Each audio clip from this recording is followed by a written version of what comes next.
오늘 저와 여러분이 인도받을 말씀은 사도행전 5장 42절입니다. 사도행전 5장 42절입니다. 우리 한 목소리로 같이 한번 읽어보겠습니다.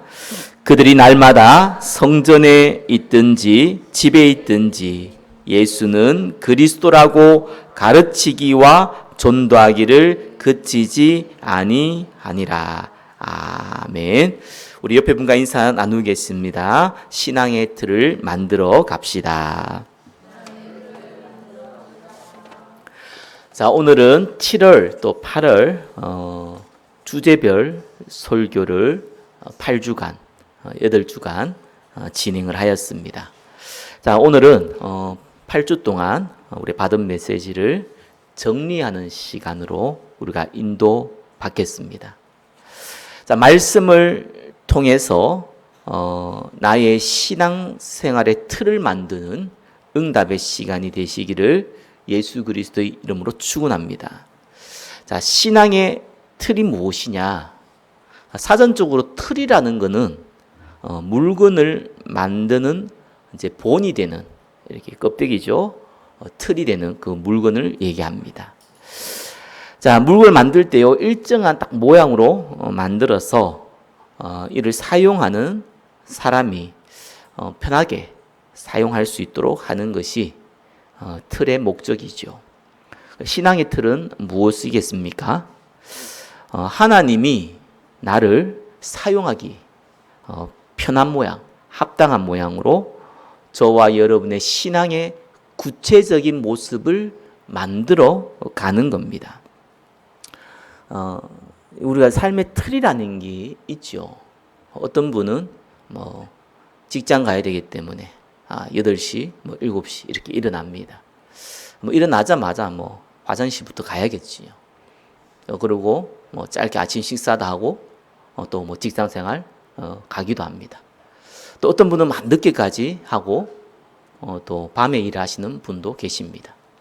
그러면은 삶의 틀이 또 달라지겠죠. 저와 여러분도 신앙도 마찬가지입니다. 어떤 틀을 만드냐에 따라서 드러난 열매, 드러난 결과가 다 다릅니다. 자, 예수님이 신앙의 틀을 보니까 마가복음 1장 35절 지난주 말씀드렸죠. 새벽에 항상 한쪽 한 곳에 가서 기도하는 틀을 갖고 있었습니다. 또 마가복음 1장 38절 39절에 보니까 예수님이 오신 이유가 전도하기 위해서니까 전도하러 가자. 그러면서 전도하시고 귀신을 내어 쫓는 장면이 나옵니다. 예수님이 공생애 시작했을 때부터 신앙의 틀이 새벽에 기도하고 또 제자들을 불러 모아 가르치고 전도하고 그리고 귀신을 내쫓으시고 병을 치유하시고 그걸 3년간 계속했습니다. 예수님이니까 가능하겠다. 우리 이렇게 표현할 수 있겠지만 그 틀이 만들어져 있었던 거죠. 자, 바울의 신앙의 틀을 보니까요. 사도행전 16장 13절에 보니까 안식일에 기도처가 있는가 하여서 갔다라고 나옵니다. 항상 바울은 어디든지 가든지 간에 무엇을 찾았냐니까 기도할 장소. 그거부터 찾았어요. 아무 때나 집에서나 화장실이나 기도하면 되지 않겠냐 라고 얘기하시는 분은 기도를 안 해본 신분이거나 기도에 한 기간이 짧은 신분입니다. 왜냐하면 기도를 지속을 하려면은요, 장소는 항상 일정할 필요는 없지만 그때 장소가 필요해요. 하나님께 집중할 수 있는 장소가 필요합니다. 공부를 하더라도요, 학생들이 어떤 사람은 소음이라 하죠. 소음이 좀 있어야지 공부하는 사람이 있고요. 조금만 소음이 있으면 집중 못하는 사람도 있습니다. 근데 거기에 그 장소를 찾아가요. 조용한 도서관을 가든가 아니면 카페처럼 약간의 이제 소음이 있는 곳에 가든가 이런 걸 찾아가서 공부를 합니다. 아니 버스 안에서도 공부하고 길 가면서도 공부하면 그러면 되지 않겠냐 그러는데 그렇게 할 수 있는 사람이 사실상 없습니다. 그렇기 때문에 우리가 이런 틀을 갖고 있는 건 굉장히 중요하죠. 바울이 사도행전 17장 2절에 보니까 자기의 관례대로 그들에게 들어가서 새 안식일에 성경을 가지고 강론했다. 바울은 목회자이기도 하고 당시에 바리새인이니까 말씀을 전할 수 있는 권한이 있습니다. 그러다 보니까 바울이 언제든지 회당에 가면은, 그때는 회당이 곳곳에 다 있었는데 말씀을 전할 수 있는 거기에 있는 회당장 이런 사람이 있고, 그 사람들이 항상 말씀을 전하고 나서 또 말씀을 전할 사람들을 찾습니다. 이 나그네들이 많기 때문에 그 중에 유대인 중에서 말씀 알고 있는 사람들이 앞에 나와서 원하면은 설교할 수 있도록 그러한 시스템이 만들어져 있었습니다. 바울은 언제든지 안식일에 들어가서 성경을 가지고 강론을 했죠. 자, 이런 틀을 갖고 있습니다. 무엇을 얘기할지를 항상 준비하고 있었던 겁니다. 자, 우리는 그 열매가 어떠했는지를 잘 알고 있습니다. 그래서 앞에 서론에 이렇게 나와 있습니다. 신앙생활의 틀은 미래의 응답과 직결됩니다. 그래서 저와 여러분들이 이 시대에 하나님이 원하시는 올바른 신앙의 틀을 가지고 있어야 하는 겁니다. 자, 그러면은 어떻게 신앙의 틀을 만들 수 있습니까? 자, 1번입니다. 신앙의 틀은 하나님의 계획을 아는 것으로부터 시작됩니다. 이사야 43장 21절 이 백성은 내가 나를 위하여 지었나니 나를 찬송하게 하려 함이니라. 하나님이 저와 여러분을 새로운 피조물로 만드시고 하나님을 찬양하며 경배하며 교제하는 존재로 창조의 원리를 회복시켰습니다. 그것이 첫 번째 하나님의 계획입니다. 저와 여러분이 계획을 모르고 일을 하면은요, 이 엉뚱한 곳으로 자꾸 가게 되죠. 근데 내가 무엇을 할 줄 알고 일을 하는 것이지, 무엇을 할 줄 모르고 일을 한다는 것은 일이 아니지요. 신앙생활을 하는 건요, 하나님 계획부터 먼저 알아야 돼요. 대부분 그 종교인들은 어떻게 신앙생활을 하느냐, 교회 다녀도요. 그래서 내가 잘 먹고 잘 살아야 돼, 그죠? 내가 또 이렇게 내 만족을 누려야 돼. 그러기 위해서 교회를 이용하거나 하나님을 이용하거든요. 그렇게 신앙의 틀이 만들어져 있습니다. 그러니까 내가 배부르고 등 따스시고 문제 없으면 기도할 이유도 없고, 그죠? 굳이 예배 드릴 이유도 없어요. 근데 내가 좀 힘들고 어려우면 그때는 예배 드리고 기도해야지만 갈급함을 채웁니다. 이런 이상한 틀을 만들어요. 그거는 뭡니까? 하나님의 계획을 모르는 거예요. 알아도 틀리게 알고 있는 거죠. 하나님이 나의 만족을 채우는, 내 욕심을 채우는, 내 어려움을 채우는 존재다라고 생각하고 있기 때문에 그렇습니다. 틀린 생각을 확실히 갖고 있으면 틀린 열매를 거두게 됩니다. 그래서 하나님의 계획을 알고 있어야 될 거 아닙니까? 하나님이 나에게 향한 계획을 알고 있어야 되지 않습니까? 그것이 첫 번째입니다. 뭡니까? 우리를 무엇을 불렀다고요? 언약 예배자, 전도자, 현장 전도자, 영적 치유자로 불렀어요. 하나님이 그 목적을 가지고 저와 여러분을 불렀다는 거예요. 그걸 저와 여러분이 먼저 인지하셔야 됩니다. 왜 예배자로 불렀습니까? 하나님과 교제해야 돼요. 하나님과 교제하지 아니하면은, 그죠? 말 그대로 우리의 상태는 죽게 되어 있습니다. 그렇게 하나님이 우리를 창조했어요. 자, 교제를 어떻게 해야 됩니까? 교제한다는, 여러분 뭐 사람들하고 대화할 때 교제 어떻게 합니까? 혼자 막 얘기하고 상대는 듣기만 합니까? 그럼 좀 교제가 좀 이상하지요. 그죠? 또 상대만 막 말하고 난 듣기만 합니까? 아니죠. 그럼 교제라고 얘기할 수 없죠. 교제는 커뮤니케이션입니다. 예. 커뮤니케이션은 뭡니까? 서로 하나님의 얘기를 듣고 내가 거기서 반응을 하는 거예요. 그게 교제입니다. 그 교제의 통로가 예배입니다. 하나님 우리를 예배자로 불렀어요. 말씀 듣는 것도 예배 아니, 말씀 듣는 것도 교제 아닙니까? 기도하는 것도 교제 아닙니까? 이런데, 그 예배 속에 포함되어 있습니다. 그 예배는요, 하나님을 찬양하고요. 예배는요, 하나님께 기도하고요. 예배는요, 하나님의 말씀을 듣고요. 예배는요, 하나님에게 헌물하고요. 이게 다 포함되어 있습니다. 그걸로 저와 여러분을 불렀어요. 왜요? 그것이 하나님과 교제하는 방법이에요. 거기 통로입니다. 그때 저와 여러분의 영혼이 살아나는 겁니다. 그게 첫 번째 하나님이 우리를 부르신 목적이에요. 그래서 뭐 예배 안 드려도 괜찮아. 뭐 하나님 나와 함께 있으니까 이런 사람도 있더라고요.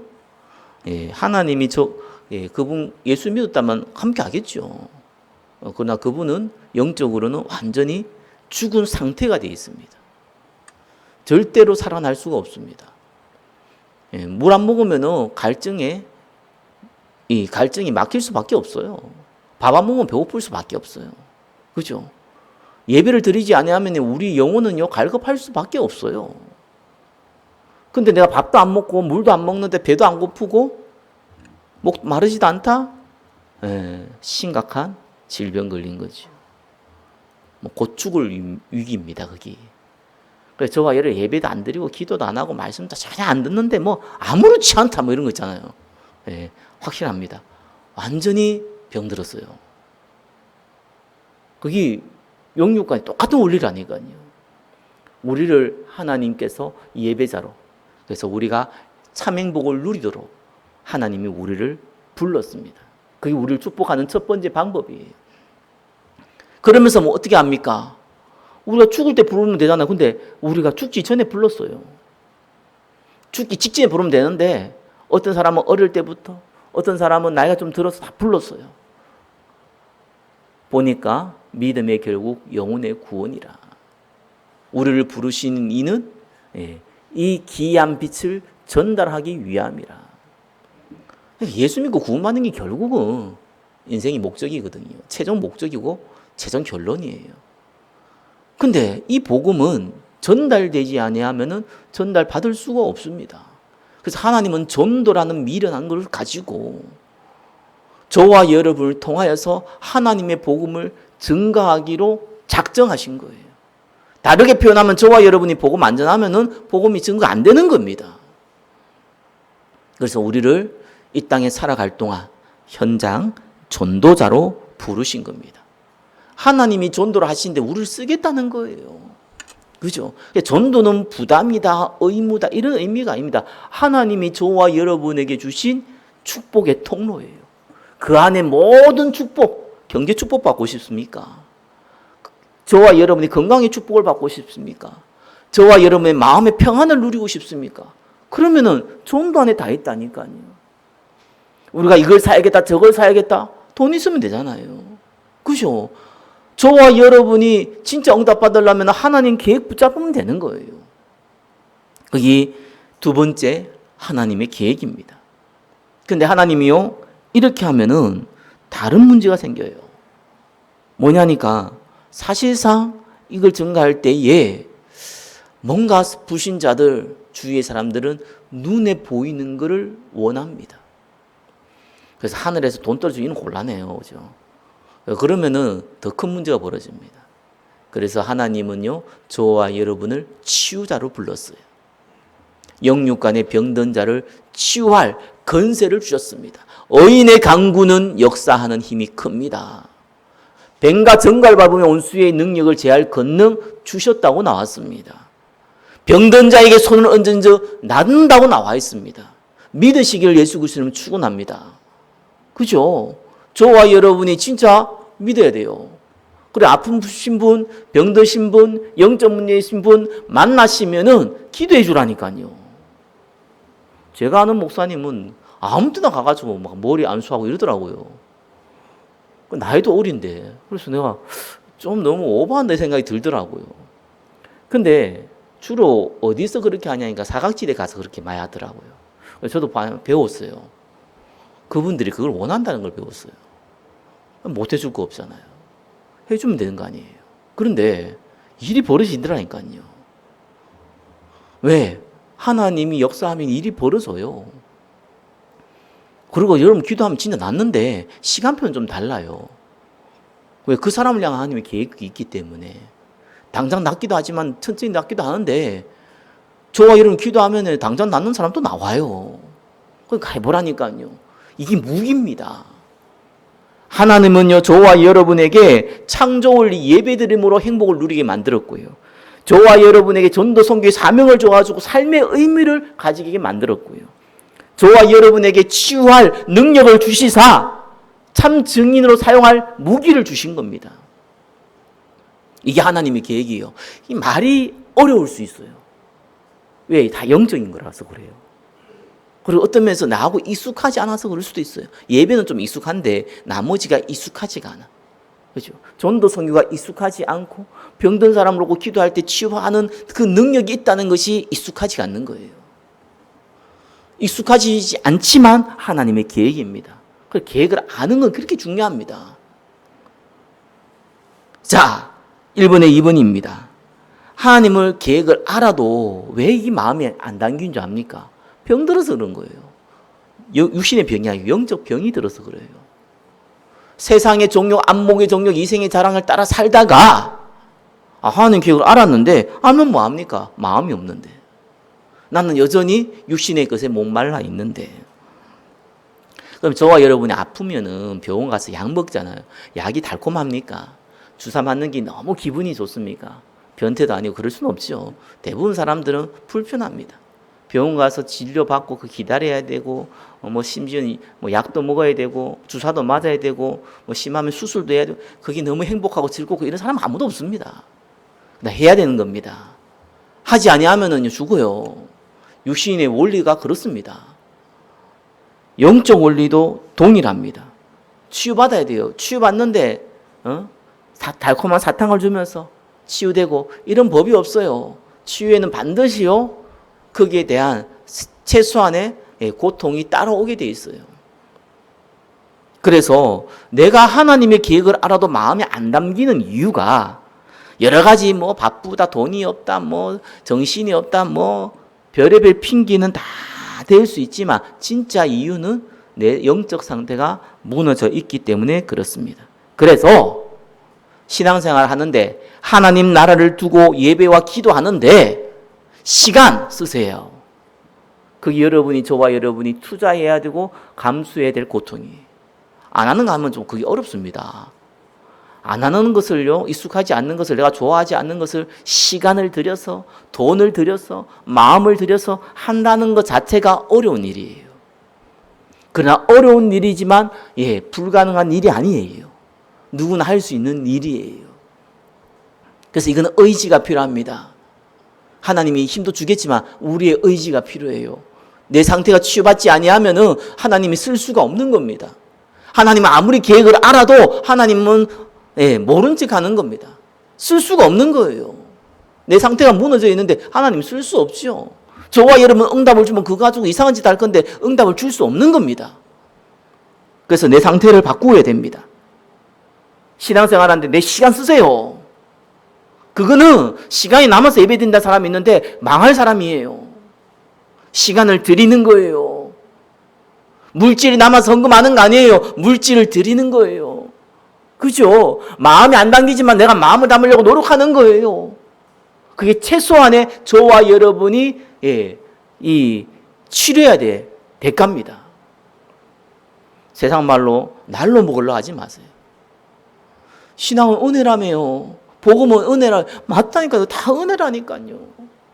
저와 여러분이 뷔페 식당에 초대권을 받아가지고 갔습니다. 그럼 공짜로 갔잖아요. 얼마 좋아요. 마음껏 먹으면 되잖아요. 근데 숟가락은 들어야 될 거 아니에요. 포기는 해야 될 거 아니에요. 그 노력은 해야 되는 거다는 말이에요. 하나님 다 주어줬는데 최소한 숟가락을 들고 입에는 집어내야 될 거 아닙니까? 입 벌리고 있으면 어떻게 해요? 누가 내 입에도 안 집어주나? 곤란하지요. 그 정도는 해야 됩니다. 세 번째, 그래야지 치유가 시작이 됩니다. 운동해보면 알잖아요. 운동 안 하는 운동을 해보면 온몸이 다 아픕니다. 그렇잖아요. 근데 몇 개월만 딱 해버리면요 몸에 익숙해져요. 영적인 게 똑같습니다.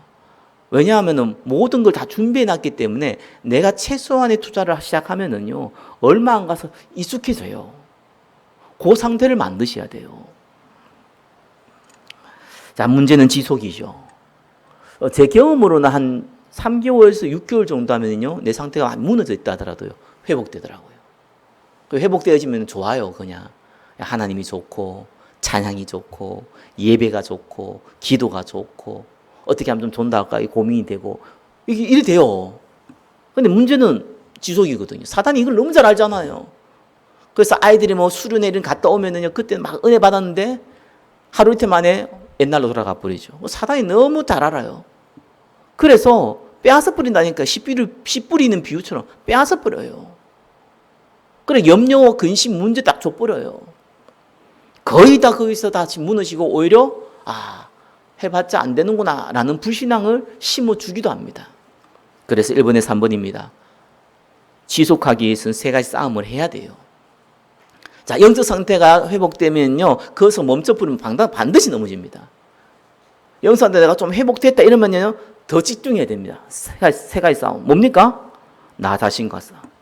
나 자신과 싸운다는 건 무슨 말입니까? 내가 누군지를 항상 확인하라는 거예요. 밥 먹기 살기 위해서 밖에서 일이나 하는 그러한 존재가 아니라는 거예요.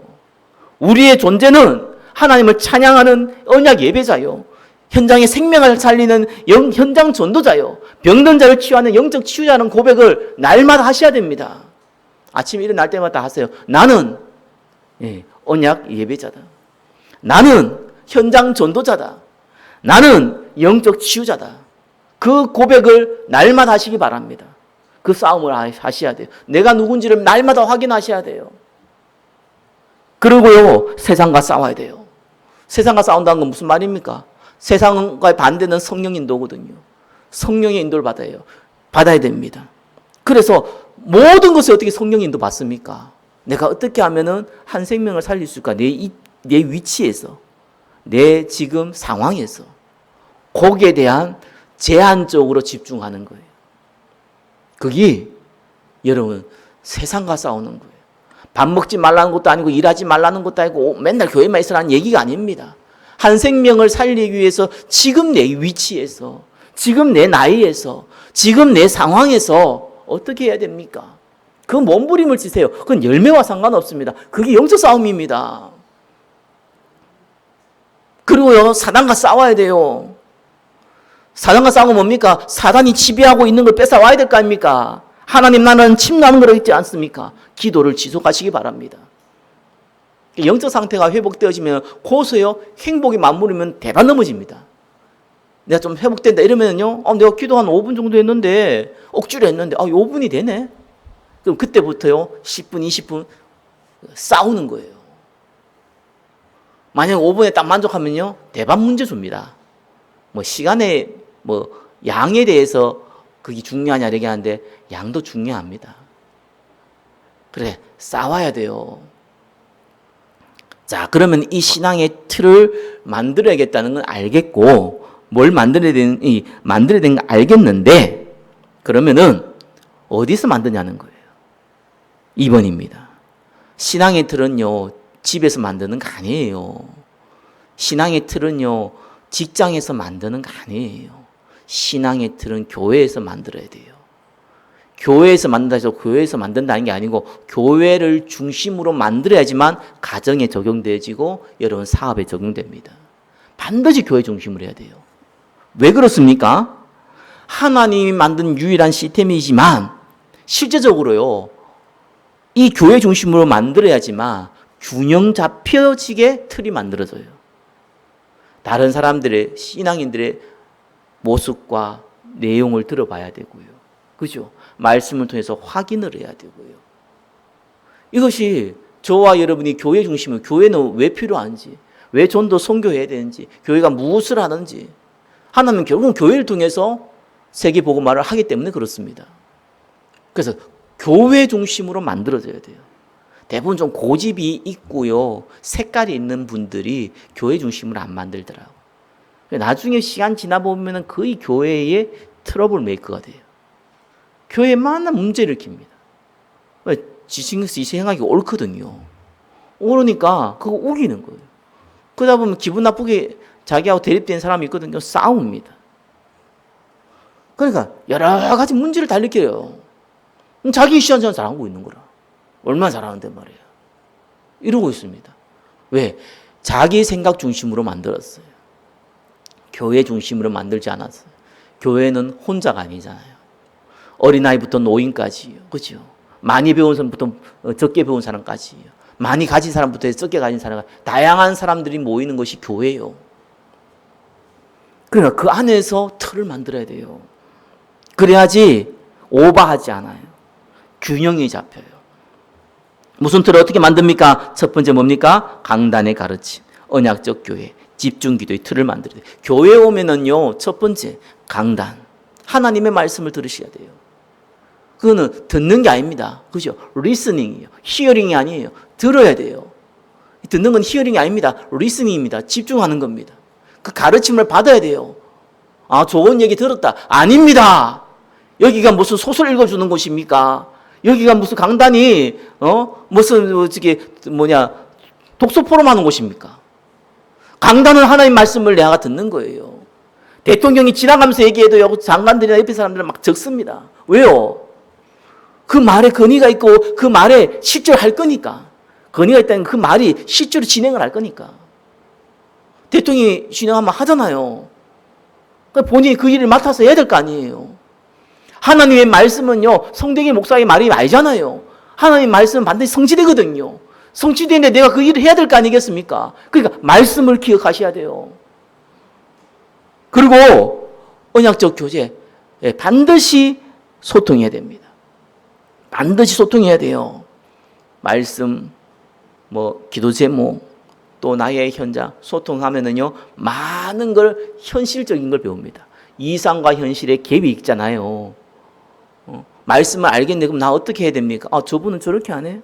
아, 이분은 이렇게 하네? 아, 나는 이렇게 하면 되겠네? 이런 것이요, 포럼을 통해서, 소통을 통해서 나오는 거예요. 소통이 잘못되면 전부 다 불신앙 말하거든요. 그런 소통 말고, 말씀 붙잡고, 규제목 붙잡고, 현장 붙잡고 하는 소통. 그 소통을 하는 겁니다. 그죠? 그러면서 어떻게 합니까? 오로지 기도에 힘써야 됩니다. 그게 여러분 자신과 교회와 현장 살리는 방법입니다. 2번의 2번입니다. 신앙의 틀을 교회 중심으로 만들되 정말 우리가 상식 어긋나게 만들면 안 돼요. 교회는요, 소통의 장이 있어야 되고 사역의 장이 있어야 돼요. 자, 교회 중심으로 만들기 때문에 교회가 틀이 만들어서 여러분 들어가는 게 아니에요. 여러분이 틀을 교회 안에서 만드는 거예요. 틀 안에 들어가는 게 아니라 우리가 만들어 가야 되는 거예요. 교회는 계속 지어져 가는 겁니다. 업그레이드 되는 거예요. 그래서 소통의 장, 사역의 장을 만들어야 돼요. 그게 지혜입니다. 2025년 한국 사회 교회에서 신앙생활하는 저와 여러분들이 반드시 알아야 되는 시대적 요구가 뭐냐? 소통과 사역이에요. 소통하셔야 돼요. 그죠? 그래서 구역 모임, 전도의 모임 만들어서 들어갈 수도 있지만 지금 우리 교회는 만들어가는 시간표잖아요. 만들어야 된다니까요. 있으면 할게. 그건 누구나 아는 거예요. 지금은요, 만들 수 있는 시간표잖아요. 그게 축복입니다. 만들어진 데 들어가는 거는요, 어떠면은 언제든지 나올 수 있잖아요. 근데 내가 만들면은 쉽게 나오지도 못하고요. 거기에 하나님의 중요한 비밀들을 다 많이 배우게 됩니다. 그래서 깃발을 들라 하잖아요. 저와 여러분 깃발 드는 주역 되시기를 예수 그리스도 이름으로 축원합니다. 그리고 이 사역장이 반드시 필요해요. 찬양팀, 산업선교, 전문별 모임 필요합니다. 우리 교회도 작지만요, 제가 좀 기도하고 있는 것이 찬양 전도사를 한 명 세우고 싶다. 기도하고 있어요. 왜 그러냐니까요. 교회는 찬양이 굉장히 중요합니다. 제가 찬송가에 몰라가지고 찬송가도 다 모르지만 찬송가에 몰라가 찬송가 부르는 게 아니잖아요. 예. 여러 가지 우리가 부를 수 있고 찬양할 수 있는 많은 CCM 가수들이 불렀던 찬양들이 많거든요. 찬양할 수 좋은 찬양들이 되게 많아요. 교회에서 찬양해야 돼요. 그래서 많은 악기를 가지고 찬양해야 됩니다. 그래서 어떤 사람들은요, 소통이 굉장히 삶에 도움이 되는데 어떤 사람들은 이 소통하는 것을 부담스러워하는 사람이 있잖아요. 그거는 사역으로 집중하셔야 돼요. 그것도 또 소통이 되니까요. 자, 이렇게 해가지고 우리 2025년 이 한국교회 저와 여러분 신앙생활은 시대적인 요구가 있습니다. 거기 소통과 사역입니다. 2번에 3번입니다. 정시기도, 현장정도, 공예배의 언약적 습관을 만들어 가야 됩니다. 예. 교회 안에서 이런 틀을 만들어 가면서 기본적인 틀과 또 시대적 요구 틀을 만들어 가면서 그 안에서 이제는 정시기도, 현장전도, 공예배의 습관을 만드는 거예요. 그냥 내 혼자 만드는 게 아니라 이 안에서 만드는 겁니다. 정시기도를 지속하다 보면 반드시 체험합니다. 여러분 경험하셔야 됩니다. 경험했겠지만 그래서 내가 좀 염려하는 마음으로 경험하셔야 돼요. 뭔 경험해야 되냐니까 필요를 채우시는 하나님을 경험하셔야 돼요. 육신적인 것도 있지만 영적인 게 더 중요합니다. 돈이 없었는데 기도하니까 돈 좀 쳐야 돼. 이거는요 사실상 별로 중요하지도 않고 어떤 면에서는 하나님이 뭐 저와 여러분 굶어 죽이겠습니까? 뭐 방법을 무조건 줘요. 근데 그 정도 수준이 아니고요. 영육 간의 만족을 차내면 채우십니다. 여러분 반드시 현장전도를 지속하다 보면은요. 제가 지난주 간증했잖아요. 하나님이 나를 통해서 이 이디오피아 내시 같은 정말 하나님이 행하시는 전도 체험하게 만드세요. 공예배를 지속해야지만요. 내 안에 모든 불신앙 염려들이 사라져요. 그게 돼야 된단 말이에요. 그 습관을 만들어야 하는 겁니다. 자, 세 번째입니다. 자, 하나님의 계획을 알고 교회 중심으로 신앙의 틀을 만들어가면은 눈에 보이는 큰 증거가 나타납니다. 세 번째죠. 세 번째 1번입니다. 언약적 체험을 하는데 교회 중심으로 이 일이 벌어집니다. 여러분 개인이 체험하는 거하고요. 교회가 체험하는 건 다릅니다. 개인이 체험하는 것도 축복이지만 자만할 수 있어요. 교만할 수 있어요. 그러나 교회 중심으로 큰 역사가 일어나면 자만할 게 없어요. 교만할 게 없어요. 그것이 내한테 모든 축복으로 돌아옵니다. 무슨 체험을 해야 됩니까? 성령 충만의 역사. 무슨 체험을 해야 됩니까? 하나님이 여시는 전도의 문. 무슨 체험을 해야 됩니까? 하나님이 저와 여러분을 통해서 치유하시는 교회 안의 치유의 역사. 이것이 초대교회에서 일어났던 역사입니다. 이때부터 이유 있는 감사가 회복됩니다. 돈이 없었는데 돈이 생겨서 감사하다. 배가 고파서 배불러서 감사하다. 아름다운 꽃을 주셔서 감사하다. 들에 핀 꽃을 보니까 너무 아름답구나. 나에게 눈을 주셔서 감사하다. 이런 감사도 감사지만 그건 불신자도 할 수 있는 감사잖아요. 그 감사를 얘기하는 게 아닙니다. 나를 구원하신 주님 감사합니다. 구원받던 거 여기 있는 분들은 다 알잖아요. 그죠? 무자라고 구원받았는데 이거거든요. 근데 너무 감사한 거예요. 어떻게 내가 구원을 받을 수 있었을까? 어떻게 내가 예수를 믿을 수 있었을까? 야, 진짜 하나님의 은혜가 아니면 이 불가능한 일이 내가 지금 그 안에 있구나. 똑같은 현상인데 보는 눈이 달라져요. 얼마나 감사합니까? 저와 여러분이 하나님만 할 수 있는 전도, 선교, 사명을 주셨잖아요. 얼마나 감사합니까? 이 같은 현상인데 어떤 사람은 부담이고요. 어떤 사람에게는 감사의 거리거든요. 보는 눈이 달라져서 이유 있는 감사, 영적인 감사가 이때부터 나오는 겁니다. 본격적으로 교회의 하나님 나라가 확장되신 것이죠. 천국은 침노했는데 하나님이 교회를 통해서 침노해 버리는 거예요. 그래서 15나라 3천 제자의 이런 응답은 교회를 통해서 일어나거든요. 그런 하나님이 기회를 주시고 응답을 주시고 저와 여러분이 주역으로 쓰임 받는 겁니다. 말씀을 맺겠습니다. 자꾸 저와 여러분들은 육신적으로 돌아가가지고요. 응답하면은 뭐 돈이 많아지거나 뭐 건강해지거나 뭐 우리 가족이 화목해지고 자꾸 이런 쪽만 자꾸 바라봐요. 그러다 보니까 하나님이 원하신 걸 다 놓쳐버리고 또 그거 되면 좋은데 그것도 안 돼. 이러면서 신앙생활을 방황하는 경우가 많이 있습니다. 그래서 우리는 올바른 언약적 신앙의 틀을 만들어 가야 됩니다. 그러면은 늦은 것 같아도 고속도로를 가는 거와 같은 응답이 옵니다. 만약에 우리가 신앙의 틀을 만들지 않거나, 그죠? 저와 여러분이 모르거나 만들지 않으면은 우리의 일생은요, 계속 혼란스러워요. 계속 염려가 생기고 불신앙이 잡히고요. 갈등에 잡힙니다. 언제까지요? 예수님 앞에 설 때까지. 그래서 신앙의 틀은 우리가 많은 시간과 어마어마한 노력을 통해서 만드는 게 아닙니다. 내용만 알고 조금만 수고하면은요, 만들어져요. 굳이 구체적으로 시간을 얘기한다면은요, 제가 볼 때는요, 1년 안에 만들어집니다. 저와 여러분이 몇 년을 더 살지 몰라도 만들면은요, 그 남은 인생은 고속도로 인생이 돼요. 저희 아버지가 70대 돼가지고 스마트폰을 쓰라고 하니까 늙어가지고 이걸 왜 쓰냐 이런 거 배워도 모른다 하더라고요. 80이 돼가지고요, 저한테 묻더라고요. 스마트폰 어떻게 쓰는지. 얼마나 안타깝습니까? 그리고 한 85세대 돌아가셨는데 한 4, 5년 쓰다가 돌아가셨어요. 그래서 내가 보면서 70대 왔으면 10몇 년 썼을 건데 뭐 그건 중요한 건 아니잖아요. 그죠?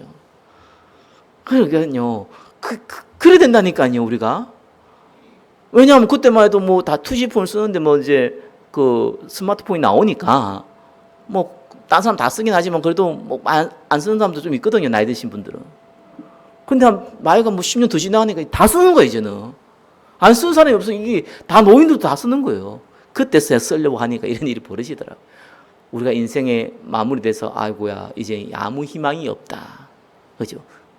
그때가 이르기 전에. 아니 그때는 사실 없어요. 그런 시 한 편 없습니다. 우리가 내일 하나님 불러가도요, 오늘 바꾸면은요, 하나님이 아까워서라도요 몇 년 더 살게 하십니다.